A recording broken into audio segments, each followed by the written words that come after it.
ಮೈಸೂರಿನ teacher constituency ಇದೆ. ಆ ವಿಚಾರದ ಬಗ್ಗೆ ಕುಮಾರಣ್ಣರವರ ನೇತೃತ್ವದಲ್ಲಿ ದೇವೇಗೌಡ ಸಾಹೇಬರು ಮಂಡ್ಯ ಮತ್ತು ಮೈಸೂರು ಈ ಭಾಗದ ಎಲ್ಲ ಮುಖಂಡರುಗಳನ್ನ ಕರೆದಿದ್ದರು. ಸ್ವಲ್ಪ ನಾನು ಕಾರ್ಯಕ್ರಮಗಳು ಖಾಸಗಿ ಕಾರ್ಯಕ್ರಮದಿಂದ ಸ್ವಲ್ಪ ತಡವಾಗಿ ಬಂದೆ.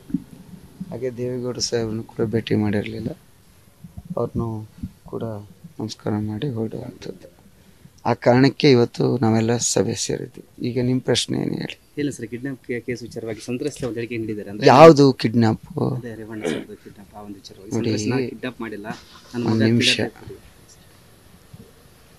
ದಯಮಾಡಿ ಅರ್ಥ ಮಾಡಿಕೊಳ್ಳಿ.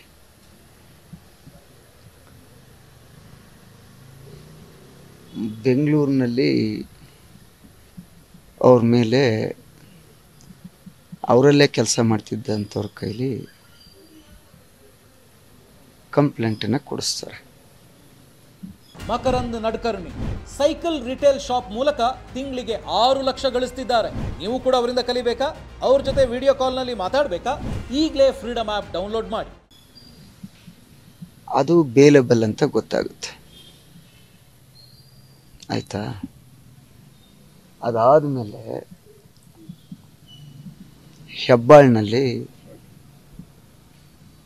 ಒಬ್ಬರು ಈ ವಿಚಾರದಲ್ಲಿ ನೊಂದಿರ್ತಕ್ಕಂಥವ್ರು ಅನ್ನೋವಂಥವ್ರಿಂದ ಮಗನ ಮೂಲಕ ಕಂಪ್ಲೇಂಟನ್ನು ಕೊಡಿಸ್ತಾರೆ. ಆದರೆ ನಿಮಗೆ ಗೊತ್ತಿರಲಿ, 2ನೇ ತಾರೀಕು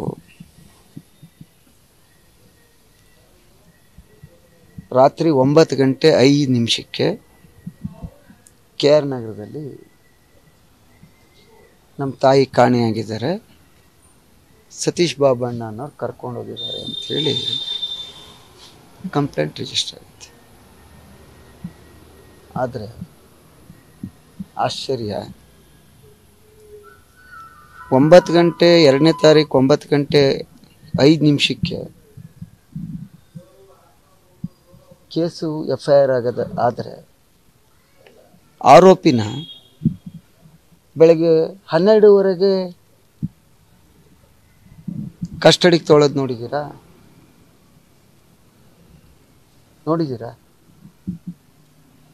ಅದಾದಮೇಲೆ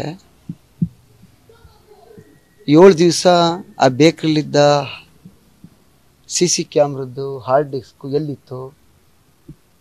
ಇದೆಲ್ಲವೂ ಮುಂದಿನ ದಿನಗಳಲ್ಲಿ ಜನತೆಗೆ. ಸೊ ಈಗ ಸಂತ್ರಸ್ತೆ ಹೇಳಿ ಕೊಟ್ಟಿದ್ದಾಳೆ, ನಾನು ಯಾರನ್ನು ಕಿಡ್ನಾಪ್ ಮಾಡಿಲ್ಲ, ನನ್ನ ಮಗ ಗೊತ್ತಿಲ್ಲದೆ. ಸರ್, ನಾನು ಅದನ್ನೇ ನಿಮ್ಗೆ ಹೇಳಿದ್ದೆ.